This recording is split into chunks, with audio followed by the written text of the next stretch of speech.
The Ultimate Fighter, season 32, episode 5 is done and dusted, Theo.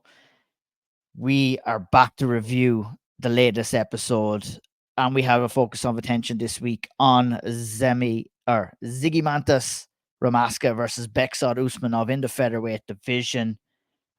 Zero house drama again this week, Theo. I mean, as about as good as it got, and I had got a good giggle out of this midway through the show, was poor Zemigantis Ramaska cutting away at the table, drinking a glass of chocolate milk. It appeared, and Paddy McCurry absolutely chowing down on what looked like a Sunday dinner to me, man. It looked like a Sunday dinner, a serious feed. No problem whatsoever. And poor Ramaska was cutting away. I just found that a little bit funny, but we're, as you said, we're kind of clutching at straws, eh? We are. There's absolutely nothing going on for house drama, so we got to talk about Patty McCory having a glass of chocolate milk. I feel bad for the guy. We're sort of painting him in a bad light here. He didn't do anything wrong. It's just because nothing else is happening. So, we saw in the previews for next week there might be a little bit more tension on Team Grasso, or excuse me, Team Shevchenko in a training session. So, no more spoilers. We'll see how that plays out. But yeah, a big fat zero once again on the fifth week of the show. I'm waiting for it to heat up here, Ian. Yeah, I think we could be waiting a little while. Nothing but respect there. And obviously, to kick off the episode, we did have an exchange between Omran Shaban and Magomedov, obviously, who fought last week. Omran taking home that win with an anaconda choke over Magomedov. A great win. And, you could see Omran kind of having an exchange with Magomedov at the start here, kind of highlighting the fact that, he had studied him and kind of knew that he was going for a leg lock, Theo. Yeah, it does feel that way. That at least that he admitted it himself that he'd seen that in this field in the film study that they had done with Chris Fields. Chris does a lot of field study as well, like something that you guys talk about all the time. Omran sort of like knew ahead of time that he was going with that leg lock, and in turn, Magomedov then sort of says, "Oh yeah, I didn't respect that choke that you had on me at the end of the fight either." And then all of a sudden, I was waking up. So it's sort of refreshing in a way to see these guys be so respectful in the house. But I kind of want them to dig in a little bit. I want them to open up the liquor cabinet a bit in here. But I am enjoying the back and forths that we are getting to open up all these episodes. I think they're pretty nice. Well, we didn't really get too much drama outside of the cage, but we got plenty of drama inside the cage this week. As I said, we had Ramaska Usmanov in the featherweight division. An interesting fight. Two guys with an interesting backstory as well. And we heard a little bit about that backstory too, Theo. Give us a kind of a breakdown of what we learned about both of these guys before they went in and took on each other in the cage. Well, Beck Usmanov is a part-time Starbucks barista who is living full-time at Jackson Wink, training in America. He moved here to chase his dream, and he also is studying for an undergraduate degree at the same time. Like he had his books on the side in his little dormitory at Jackson Wink. I don't know what major he's going for, but like those three things all on top of each other are not easy to balance whatsoever. All that to say he's that far away from home. He said he hasn't seen his family since 2022. Like I gained a ton of respect for Beck Usmanov here. And I'm very glad that they all kept calling him Beck because that is a lot easier to say than his actual first name. So I'm going to roll with that as well. Now, on to the guy whose name we couldn't even pronounce in the preview show, Zigimantas uh, Ramaska. I think I got it like 95% there, Ian. Can Um, we just call him Ziggy? I liked Ziggy. I want to Yeah, stick with Ziggy as well. So Ziggy we can just call him Ramaska. Ziggy. Ziggy Yes, Ramaska, let's do it. legend. So Ziggy actually served 2 years in Lithuanian military in the special forces division. So he said himself, he's like, we do stuff that you only see in movies. He also teaches a cardio kickboxing class, in his free time. But yeah, like those two guys have some really interesting backstories. I gained a lot of respect for both of them after sort of hearing about it. And we didn't spend too much time this episode dealing with like the pre-fight buildup because this one we were in for a treat. It would go the distance here as well. So yeah, not a lot of time on background here. Very early in the episode, we did have Ramaska kind of highlighting, you know, him being worried about his weight. He was 9 pounds to go with 5 days to the fight, which is not really that bad, but you know, I know my Ultimate Fighter history. You know your Ultimate Fighter history. When we see a little bit of early inclination about talking about a bit of weight and worrying about get down to weight, you know, it kind of leaves an asterisk over what may happen. And we did have the first bit of weight drama this season, Theo, when not Ramaska got on the scale, when both these guys got onto the scale. Break it down for us. Yeah, the Nevada State Athletic Commission, which is still the best commission in the entire sport, I think they handled this really well. They both were essentially just under a half pound over. Um, so they both basically missed weight by the exact same amount. So, um, Beck gets off the scale first because he weighed in first. So they're telling him to go cut more weight. He's got another hour to make the actual weight. He'd be able to do so, no problem, in an hour. Just an extra half pound. That's pretty routine for these guys. And then all of a sudden, Ziggy gets on the scale. It's the same exact thing. So credit to Valentina Shevchenko. She steps in and says, "Whoa, whoa, whoa! Let's just if they're the same weight right now, and like we're not fighting for world titles tonight, let's just let these guys fight. Like, what's the need to put these guys back in the sauna? Like, neither of them have an advantage over each other right now. Like this, let's just keep it safe." And I love that because as much as Harry Powell will talk about it here, I'll definitely echo his sentiments. Weight cutting is the worst part of this sport. It feels like an unnecessary danger that we have at all times. And anything that we can do to sort of mitigate that for the athletes, I think is a big win. So I was very happy to see that they're all on the same page with that. And we did avoid some unnecessary weight cutting, which is always good. Indeed, yeah, interesting to. I know things are kind of cut out as well. It'd be interesting to see if, in fact, you know, the commission would have kind of forced them to do that without Shevchenko coming in there. But like I said, Shevchenko, Grasso were on board. Dana White was on board. Of course, the commission was on board. And as you said, Nevada State Athletic Commission, you know, they know what they're doing. They're the gold standard, and they let the fight go. And I'm glad that they let the fight go and that these guys didn't have to drain each other as well. They stepped in. We got a teaser about how good this fight was going to be last week, and it definitely did not disappoint.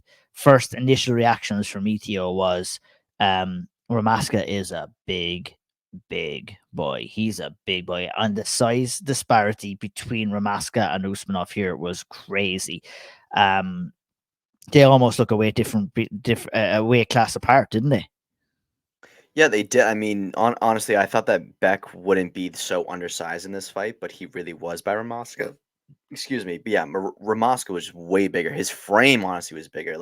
I felt like his reach with both his legs and his arms was a big problem for Beck in this fight as well.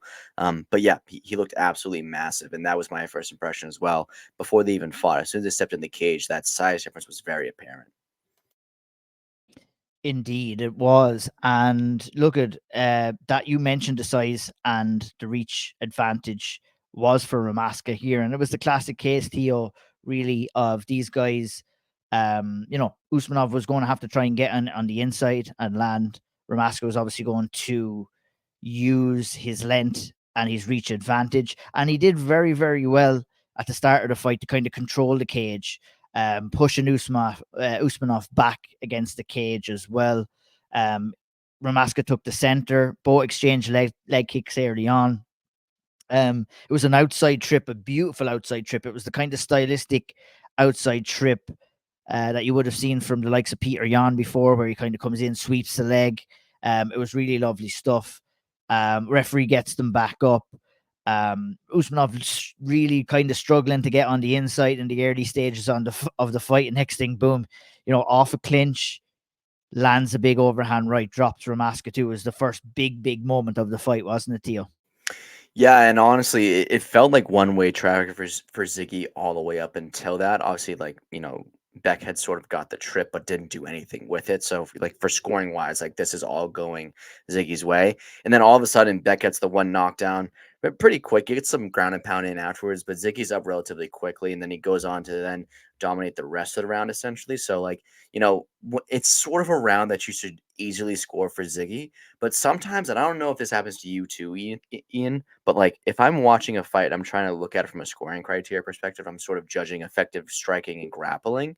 If something crazy like that happens, where all of a sudden the guy who's getting tooled on gets a knockdown, like I just throw it all out the window, and I'm like, I don't even know what happened in this round. It's a black hole to me. Like I don't know even how to score this. So going to the second round, I was like, I don't even know whose fight this is. But like in hindsight, it was obviously Ziggy the whole way.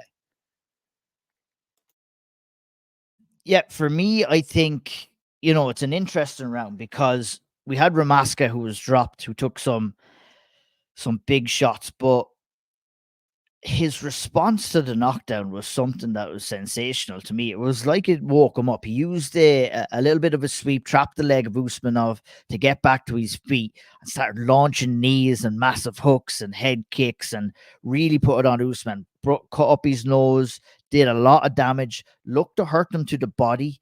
Um, you know, on and I'd love to speak to someone, and I do plan on speaking to someone who might know a little bit more about judging than I do. Maybe we can get some clarity on it. But normally, when you see a guy get dropped, you're going to score the round against him. So obviously, Usman dropped Ramaska down, but I think that Ramaska responded back so well and kind of worked his way back into the round. And I just squeaked it to Ramaska 10-9 in round one. It was a tricky fight to score, um, with the knockdown, but I really think that Ramaska did just enough. The way he responded, he got stung. He took maybe 2 shots off his back, swept, got back up to his feet, and completely dominated the rest of the round. Was doing quite well before that happened too. So you're asking yourself the question there, Theo: are you going to score that one moment in the fight, which was probably the biggest moment of the round, or are you going to accumulatively score the rest of the round to Ramaska? I chose to go for Ramaska in round one. Does that kind of explanation make any sense to you, or are you Yeah. kind of on the same wavelength?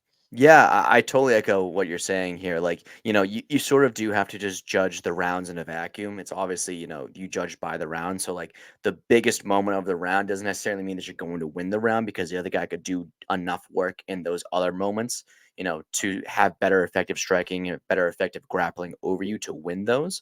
So, yeah, I thought that's exactly how this round went. It was all one way traffic from Ziggy. He then gets dropped. He has a moment of weakness, and then all of a sudden he gets back on the feet, and it's the same show as it was before. So like it was honestly more of like a momentary lapse in focus, if anything. Like I think he still went on to control the rest of the round. I think he was dictating pace. That was his fight to lose coming out of the first round, even after getting dropped. It's a rare circumstance, but I do think it was the right call in this situation. That although he was dropped, he did win the round. Yeah, indeed. Look I mean, not too much arguments any other way too. If you wanted to go for Usmanov, we went into round two of this fight. Ramaska obviously coming out very, very confident. Usman looking a little bit withered. Usmanov looking a little bit withered. Very, very hard to keep a big guy off you like that. Like I can't explain enough how much the weight disparity in this fight was crazy. Like I almost think Usmanov would be more of a bantamweight than a featherweight, if I'm being honest, and Ramaska looked more like a lightweight in there than a featherweight. I think he probably was a lightweight, if not even more than a lightweight inside the cage. A high kick and a left hook wobbles Usmanov early in round two. Obviously builds the confidence of Ramaska, lands some great front kicks, kind of knocking Usmanov off balance. Usmanov did kind of get in on the inside, landed the spinning back fist. That was followed by a big takedown from Ramaska. Usmanov gets back up. Ramaska just kind of starts firing the jab, and you see him using that distance control a hell of a lot better by the use of his jab, Theo, in round two. And it was another. He almost cost himself another takedown by Ramaska towards the end of the round. Almost landed at a legal knee. Almost cost himself the fight there in that instance. Was your heart? I know that Dana White's heart was in his mouth and this on the sidelines. That was your heart in your mouth watching that. It was damn close from landing. And if that had have landed, the fight was over for sure. 1000%, especially after all the damage that Becca took and up until that point. If he then takes an illegal knee at the end of the second round, that's curtains. That's the fight is over right there. I hate that position so much. It comes up so often now and in high level MMA where a guy is like on one knee or has a post down right against the fence and the other guy doesn't realize that he's grounded.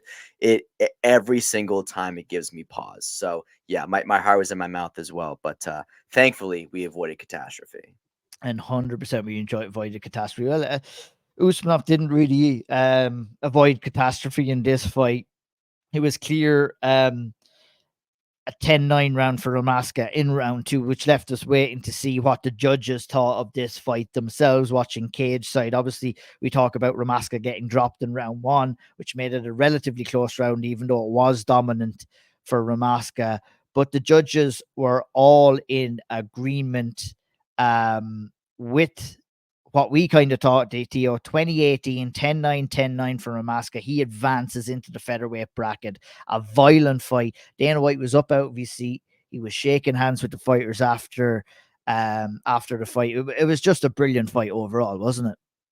And that is what The Ultimate Fighter is about. From season one during the finale, when Forrest Griffin and Stephan Bonner had that fight, like the spirit of The Ultimate Fighter, even though the name of the show is like to be the Ultimate Fighter, to be the guy that wins it all, blah, blah, blah. Like it really is about, in essence, what the UFC is about, and how the fans appreciate the fighters who don't always win, but will go out there and give you an incredible show, who will go out there and display their heart for everybody to see.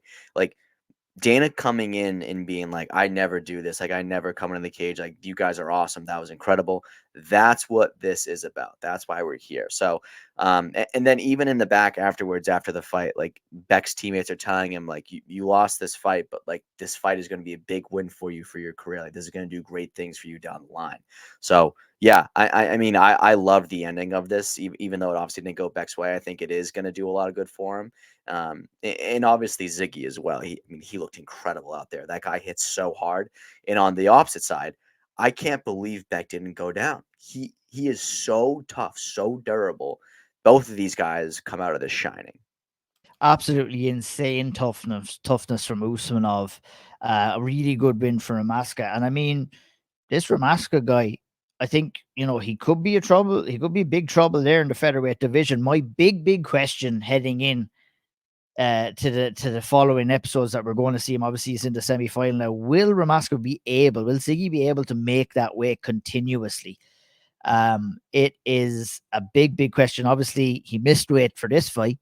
If his next opponent comes in on point, they may not have as much leeway on him for the next one and allowing him that extra 0.5.